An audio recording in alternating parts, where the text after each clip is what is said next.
Welcome to Russellville City Fire Department Training Minutes. I am firefighter Matt Camper.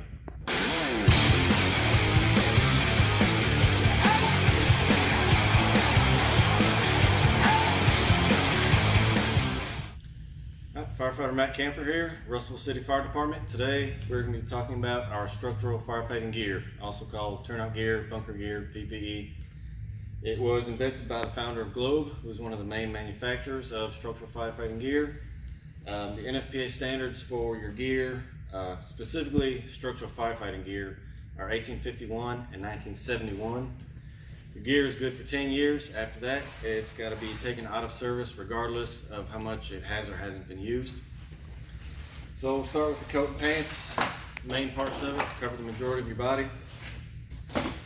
You got 3 layers. Okay, you got your outer shell, your moisture barrier, and your thermal liner. So the outer shell is going to protect you from flames, liquids, sharp objects, chemicals. As far as sharp objects, it's not puncture proof, but it will help resist any cuts, abrasions, stuff like that. Help protect you from anything sharp. Chemicals, it'll slow down how long it takes the chemical to reach your skin, but it is not foolproof. So if you do get certain chemicals on you, you do want to take it off as soon as you're capable of it safely. Moisture barrier is going to be between the outer shell and the thermal liner. So that's the middle part. Here's your moisture barrier. That keeps out water, steam. You're in a fire, putting water on a fire, creating a lot of steam. This will protect you from that. It helps resist any liquids getting through, blood, chemicals, anything like that. It'll help resist penetration. Again, not foolproof, but it will slow down the process. The inside here, your thermal liner, that helps prevent any heat transfer from the fire coming in through your gear, helping keep you cooler. It also is moisture wicking, so obviously you're going to be sweating a lot while you're fighting a fire, so this will help wick that sweat off your skin. And an important thing to note, in between each layer there's just a tiny air gap, and that air gap also helps prevent the heat transfer from the fire getting through to you, helping keep you cool. But also remember, you've all worn this gear, you know it gets hot in there. So although it's keeping that 300, 400, 500 degrees heat out from the fire, it's also not letting your body heat out. So that's why your rehab time is important at a fire. Okay. Another thing to keep in mind about your gear, after every single fire, you want to inspect your gear, look for any cuts, holes, burns, anything like that that could compromise the integrity of your gear. So inspect it really well, and after every fire, make sure you're washing your gear, because as we all know, the hydrocarbons are on the gear, they can transfer to us, and you're trying to prevent cancer. So make sure you wash your gear after every fire. That includes not just the coat and pants, but your gloves, your helmet, boots, your Nomex, all this stuff needs to get washed. Next thing we're going to talk about is the fire helmet, probably the coolest part of the firefighter's gear.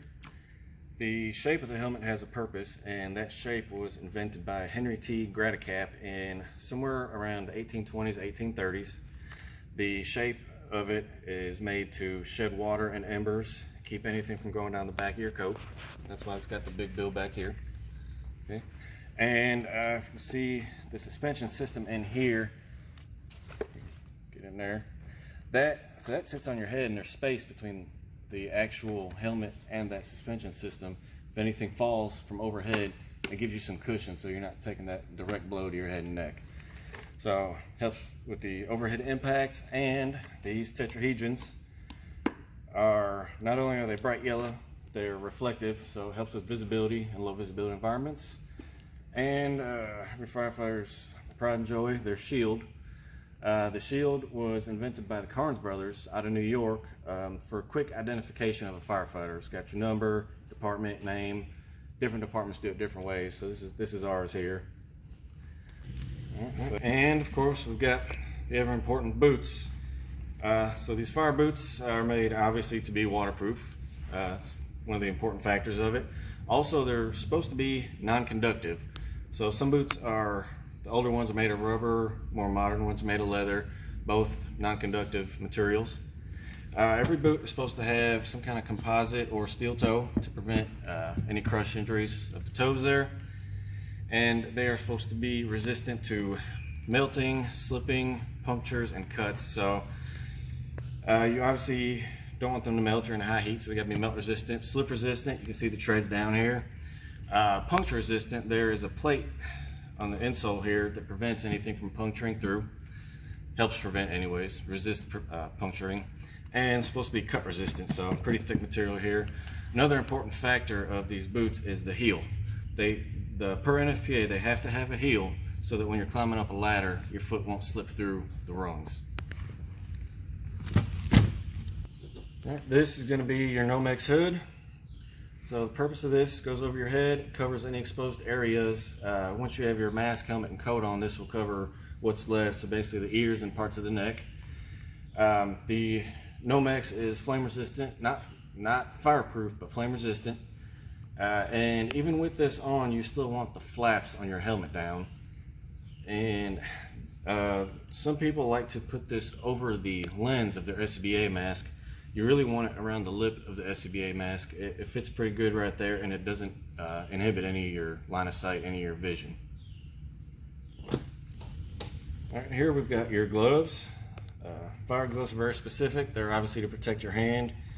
You want them to fit real well. You don't want them to fit like a glove. Sorry for the pun. And you want good dexterity when you choose a pair of gloves. Okay, you want to be able to grab stuff and move your fingers really well. Okay, and with the gloves, a lot like the gear here, we've got a moisture barrier and a thermal protection barrier, or thermal protection layer, for the palm and the back, as well as the fingers. Some of the higher end gloves even have a layer of Nomex in between the layers of the glove. Alright, so that is your gear, your coat, your pants, your Nomex, your gloves, your helmet, your boots. That is your structural firefighting gear. The last thing we're going to talk about is what to wear under your gear. So an important thing you want to remember is what you're wearing under your gear should be non-melting and non-ignitable. Two very important things. No polyester, no nylon. Under Armour makes a lot of cool stuff, but not good for wearing under fire gear because it will melt.